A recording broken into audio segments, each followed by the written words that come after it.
Hey guys, 100 mastering tips, 100 videos. This is tip number 19.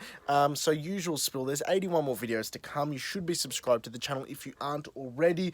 But this is just, this one either people are going to agree with or not agree with. It might end up costing you some money at the end of it.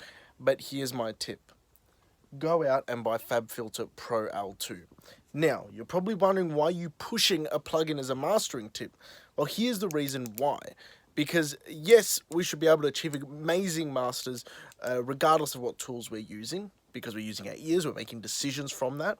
But we are also in the 21st fucking century where there are amazing developers creating incredible plugins that can do things much better, much more effectively, much more sonically nicer than other plugins.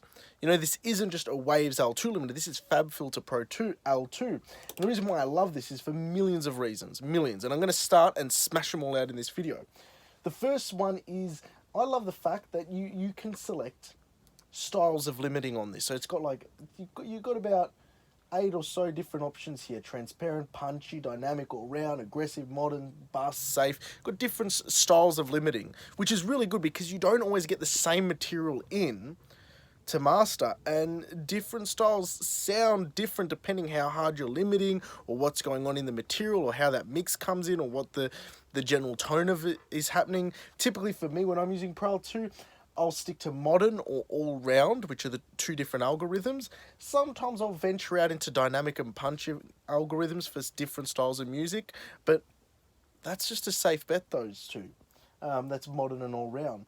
The other thing is, I love the fact, you know, you can manipulate your attack and release times. You can in most modern limiters, but I don't know, I just like the way you can have super fast or super slow attack and release times, more abnormally longer than you need or shorter than you want.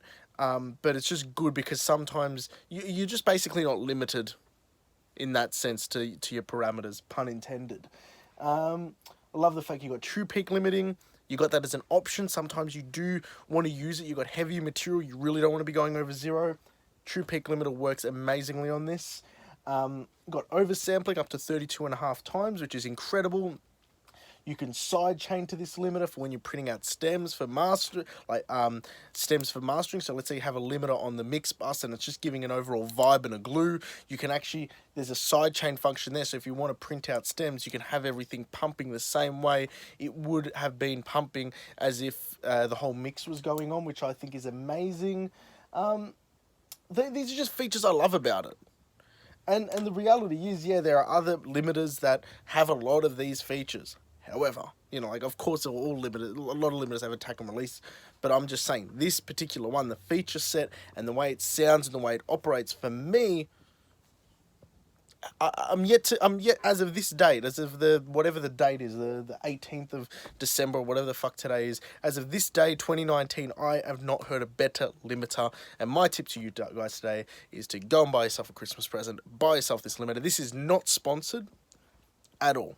0 sponsorship. I don't get anything sent my way for this, other than the fact that I know you guys will have a better limiter to work with when you're mastering or finalizing your records or just trying to get something out there. No worries. Take care.